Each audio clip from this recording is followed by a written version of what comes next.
So, Dr. Mason, I want to change the topic a little bit and talk about atrial fibrillation. So, you just came from a cardiac practice, specifically electrophysiology, where you saw a lot of heart arrhythmias. So, can you tell the audience real quick what atrial fibrillation is? Absolutely. So atrial fibrillation is the most common cardiac arrhythmia in the United States. It affects between 3 and 6 million Americans. Oh, And it is where the two top chambers of the heart, or the atria, have hundreds and hundreds of electrical signals that are all going off at once, very chaotically. This causes the top chambers of the heart to, instead of contract nice and rhythmically, they're sort of quivering like this because they're getting all of these different impulses.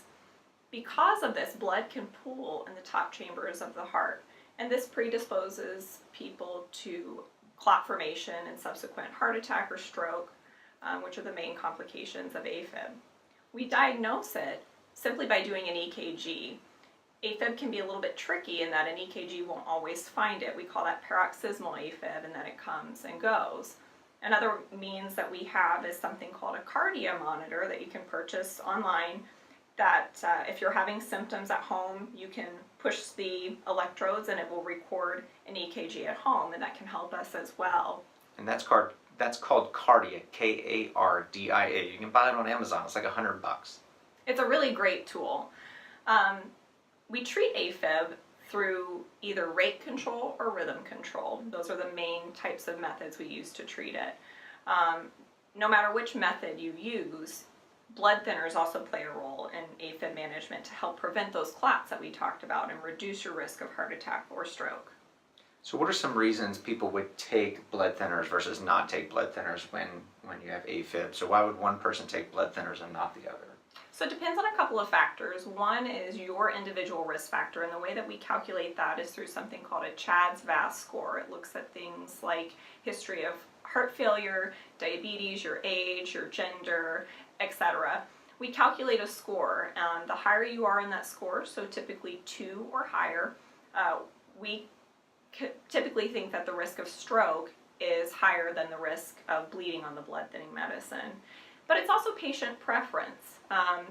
If you look at a patient with a CHA2DS2-VASc score of 2, for example, your risk of having a stroke is about 3% per year. So what that means is that whether you take the blood thinning medicine or not, 97% of people with AFib with a CHA2DS2-VASc score of 2 will not have a stroke. And so for some people, the risk of bleeding or taking that medicine may not be worth it to them. So it's also patient preference as well. Okay. Do you know what the annual risk for stroke is in this population just at baseline without AFib? About 0.5%. So just being alive, walking around, my risk, your risk without AFib is about 0.5%. So that's a really good point and something to think about, even though you think, oh, 3% isn't that big of a deal. If you look at somebody without AFib, it's several times higher, the baseline risk. Okay.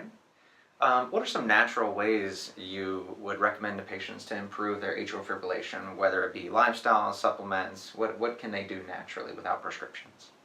Well, so there is a supplement called CoQ10, which helps support mitochondrial function.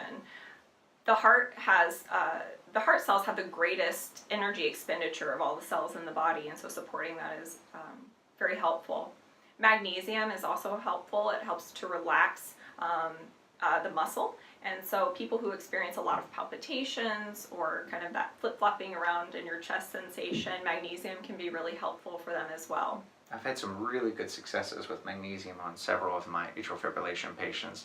Now, most of them have actually had magnesium deficiency that I tested for in their labs, so it was pretty obvious that they were going to improve with that. But even people that don't have magnesium deficiency, magnesium at higher levels in the serum have kind of a calming effect. That's why you might have heard of magnesium for sleep and magnesium for anxiety. It's got a calming effect on our whole nervous system, and our heart is one of the most powerful portions of the nervous system. What else can somebody do naturally to reduce their atrial fibrillation? So some people are particularly sensitive to both caffeine and or alcohol. And so that's something that you can try. A lot of people know if they have a glass of wine or they have a cold beer that it might trigger their atrial fibrillation, or if they have that cup of coffee. Not everybody, but a lot of people are sensitive to those, and that's something easy that you can try. Let me take that a step further. So alcohol is a known cardiotoxin. The more you drink, the earlier you develop heart failure, heart attacks, atrial fibrillation, whatever. The main reason being is alcohol circulates your system. That's why you get drunk. That's why you get buzzed, right? It's a toxin to the body. That's what makes us drunk.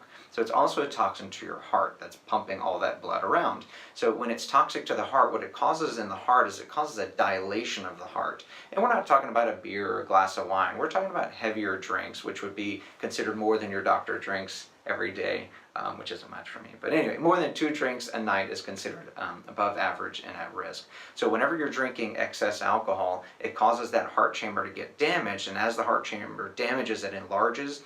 And pretty simply in your body, anything that enlarges starts to spasm and contract. Just like your bowels, if you're bloated, guess what? You feel cramping and squeezing. The body's somewhat simple in that regard. When something dilates, it just starts increasing its activity. So if you're drinking too much alcohol and dilating the chambers, you're much more likely to develop atrial fibrillation. Now, once you damage those upper chambers and contribute to atrial fibrillation, there's not much you can do as far as removing the alcohol to reverse that. You can definitely improve symptoms and maybe slow the progression of it, but alcohol is generally considered a permanent heart dilator. Once it's dilated, it's there for life. Cocaine, not so much. Not that I would encourage people to use cocaine because that also triggers atrial fibrillation, but it's less permanent unless it's in the long run. So I'm a big fan of adrenal dysfunction and adrenal issues. So do you think adrenals contribute to atrial fibrillation, and what can people do if they have adrenal issues and AFib? Sure. Well, our main stress hormone that the adrenals produce is cortisol. Cortisol has a lot of different effects throughout the body, but that's really something simple that patients can do to help reduce those stress hormone levels. Exercise is huge. Making sure you take time for yourself, stress management techniques like breathing.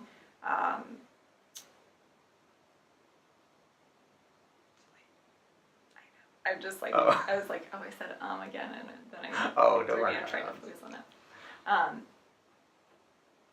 Making sure you get enough sleep at night. There are some nutraceuticals or supplements over the counter that you can take as well to help with that. But really, it's a lot of really simple lifestyle changes that can help reduce those cortisol levels. Very good. Well, thank you, Dr. Mason, for this very informative video Thank you. and talking to us about atrial fibrillation. So if this video helped you, or you know a loved one or a friend or family member that's got atrial fibrillation and are looking for some natural tips and a little more knowledge around atrial fibrillation, share and like this video with them. Thanks, guys.